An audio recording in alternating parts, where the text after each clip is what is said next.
Morning, and in today's video what I'm going to be teaching you is how to hit drops. If you've never hit drops before, or something that you're intimidated by, it's understandable, it intimidates a lot of people. The best way to do it, as with everything, is to start off easy and build it up from there. So what we're going to do first of all is find a drop that's rollable. You can do this at home if you don't want to go out to a trail particularly. You can even do it off a curb. Okay, so firstly what you want to do is find a drop that's rollable.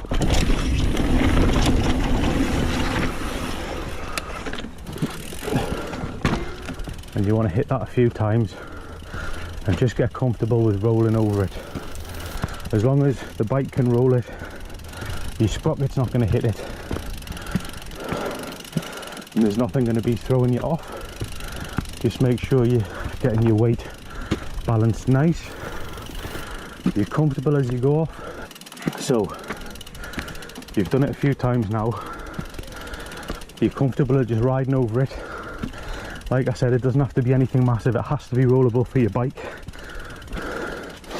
So something where your bottom bracket sprocket isn't going to hit as you're going over. You're not going to have anything upsetting your rhythm, so you can get used to it. And then once you're used to rolling over it at the same speed that you've been rolling over it with, what you want to do is just roll up to it and then just pop the foot.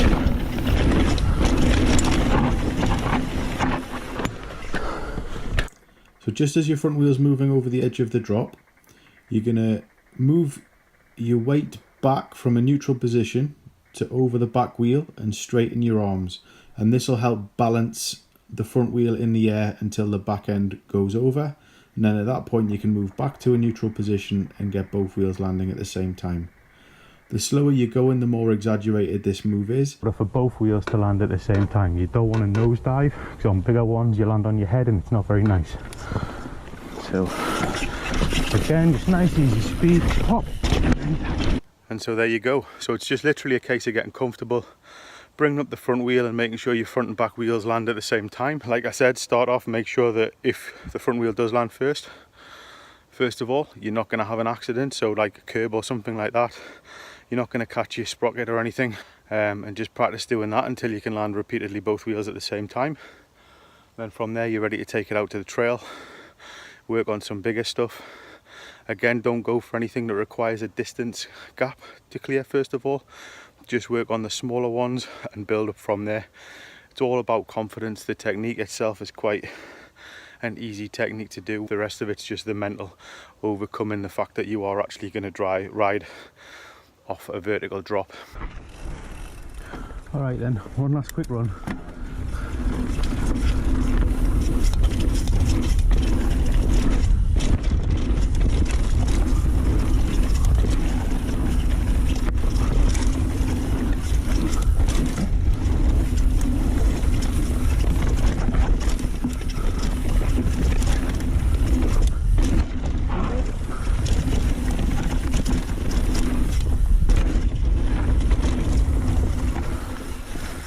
And so that's it for today's video, short and sweet. I hope you learned something from it.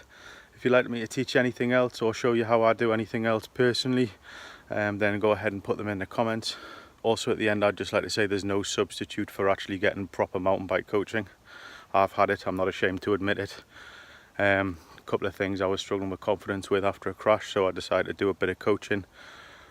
I brought my technique on loads, built my confidence up. Most sports have that kind of structure. For some reason in mountain biking it seems to be a bit lacking. Huge confidence builders. Great to see things that you can't pick up if you just watch a YouTube video online. They can give you the absolute basics, but they can't see how you can't see how your body's moving as you hit the obstacles. You can't see if you're moving things in the right way. The coaches can, and the coaches will pick up on it straight away and be able to tell you exactly how to do it, and therefore build your confidence up even more. So think about coaching, everyone, but just as a quick how-to, there you go. Have a good one, and I'll see you next week for another Mountain Bike Mondays. Cheers, bye.